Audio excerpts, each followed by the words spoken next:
Hey, what's up guys, Vic Christoph here with PhoneArena, and today we're testing the camera on the Xiaomi Redmi Note 7. We have a 48 megapixel camera that can record video at up to 1080p video resolution. So follow me around as we first test the video stabilization. Let's go! Now again, the phone is handheld, no extra gimbals, no extra devices. Be able to get an idea of the video stabilization. We're recording in 30 frames per second, so let's stop here. The other thing that we want to test is how it reacts to different light. So let's point it upwards towards the sun. You should be able to see how it adjusts to different lighting conditions, how it switches, how it transitions. Okay, what do you think? Now I will step out of the frame so we can test the continuous autofocus feature, and we'll see if it can focus on my hand automatically and then on the background. On my hand, on the background.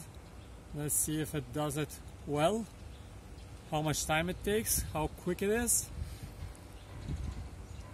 Okay, and finally we'll test the zoom functionality. We only have digital zoom here, so let's zoom all the way in, punch all the way in, and then zoom all the way back out to the regular viewing distance on this phone.